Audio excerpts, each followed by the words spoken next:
কীর্তিপাশা সরকারি প্রাথমিক বিদ্যালয়ের ক্ষুদে শিক্ষার্থী প্রাঞ্জল মাত্র প্রথম শ্রেণীতে পড়ে।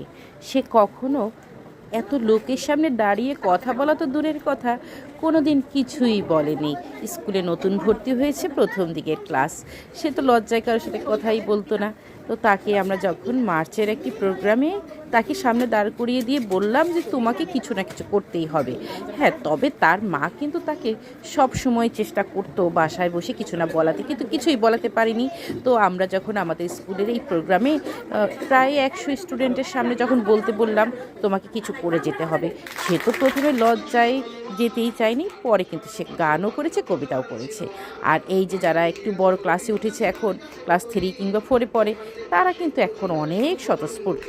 তারা স্বতঃস্ফূর্তভাবে তাদেরকে কিছু বলতে বলার আগেই তারা চলে আসে। কমপক্ষে 4 থেকে 5টি নাচ তারা এমনি যে কোনো সময় যে কোনো প্রোগ্রামে বা না না বললেও তারা ক্লাসেও যদি বলা হয় তুমি আজকে কি করবে, বলবে আমি করব। সবার মধ্যে চলে আসে একটা প্রতিযোগিতা, কারণ ওরা এখন কাজ করতে এতই আত্মবিশ্বাসী আর ওদের আগ্রহের সীমা নেই। তারা সব সময় শুধু প্রোগ্রাম খোঁজে, কিংবা কোনো অনুষ্ঠান হলেই তারা আগেই বলবে আমরা কিন্তু এই গ্রুপটা এই নাচটা করব, এই গ্রুপটা ওই নাচ করব। কিন্তু এটা কিন্তু প্রথমে ছিল না, তারা কিন্তু ঠিক প্রাঞ্জলের মতোই ছিল। এখন যারা প্রথম শ্রেণী কিংবা শিশু শ্রেণীতে ভর্তি হয়েছে, তারা যেমন মাকে ছাড়া কান্নাকাটি শুরু করতো, কারো কারো মাকে তো বারান্দায় দাঁড়িয়ে থাকতে হয়, কারো কারো মাকে তো ক্লাসেই বসতে হয়, কারণ তারা খুবই কান্নাকাটি করে, কিংবা স্কুলে আসতেও চায় না, কখনো এসে তার মাকে দরকার। সেই শিশুগুলো যখন এত বেশি কনফিডেন্ট হয়ে যায়, তখন তো আমাদেরও আনন্দের সীমা থাকে না। কারণ আমরা চাই প্রত্যেকটা শিশুকে কিছু করতে দেয়া, বলতে দেয়া, নাচতে দেওয়া, গান গাইতে দেওয়া, কবিতা বলতে দেওয়া, উপস্থাপনা করতে দেওয়া। এমনকি তারা যে শুধু স্কুলের প্রোগ্রামগুলোতে করবে তা কিন্তু নয়। আমার যে মেসেঞ্জার গ্রুপ রয়েছে, সেই মেসেঞ্জার গ্রুপে তাদেরকে যখন কোনো কম্পিটিশনে চিঠি দেওয়া হয়, সাথে সাথে আমার কাছে ফোন চলে আসে।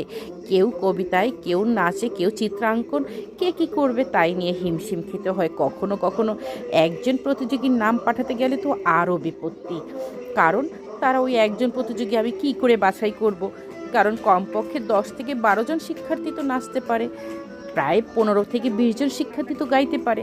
তখন আমি কি করে একজন বাছাই করব, সেটা আমার জন্য খুবই সমস্যার হয়ে যায়। কিন্তু স্কুল প্রোগ্রামগুলোতে তো আর সেটা হয় না।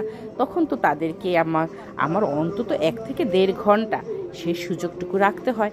তাই আমার জাতীয় দিবসগুলোতে সেই কম্পিটিশন কিন্তু চলতেই থাকে, এবং আমাকে কিন্তু প্রত্যেকটা প্রোগ্রামে তাদের পারফরমেন্সের উপর ভিত্তি করে পুরস্কার, প্রশংসা, ছোটোখাটো হলেও পুরস্কার তো ছোট নয়, খাতা, কলম, পেন্সিল, রাবার, বই, অনেক কিছু ওদের জন্য কিনেই রাখতে হয়।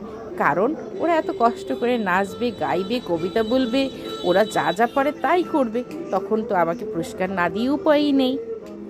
এখন এক একজন, আমার যে আগের শিক্ষার্থী এবার চলে গেছে যদিও, ইভানাকে শুধু বললেই হতো, যে কোনো কেউ আসলেই কিংবা যে কোনো প্রোগ্রামে তাকে বক্তব্য দিতে বললে তো তাকে কমপক্ষে 30 মিনিট সে যে কোনো বিষয়ের উপরই মোটামুটিভাবে তার দখলে চলে এসেছিল।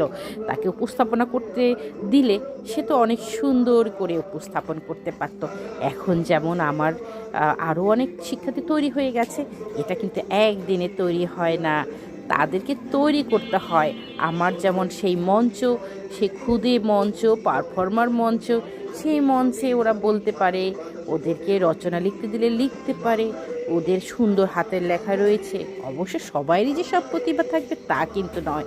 সেই ছোট্ট শিক্ষার্থী প্রাঞ্জলের মতো, প্রাঞ্জল অবশ্য এখন প্রথম শ্রেণীতে পড়লেও সে কিন্তু প্রথমে অনেক দুষ্ট ছিল, কিন্তু তার দুষ্টুমি এখন অনেক কমে গেছে। সে প্রত্যেকটা জাতীয় দিবসে কিন্তু সবার আগে স্কুলে এসে উপস্থিত হয়। সে আমাকে এসে বলে আমি গান গাইব, আমি কবিতা আবৃত্তি করব, সে সব কিছু করবে সবার আগে। কিন্তু প্রথম কিন্তু তাকে এই প্রোগ্রামগুলো হোক আর যে কোনো প্রোগ্রামই হোক, তাকে কিন্তু খুঁজতে গেলে আমাকে 2 জন লোক পাঠাতে হতো, সে কোথায় কোথায় চলে গেছে, ঘুরতে চলে গেছে।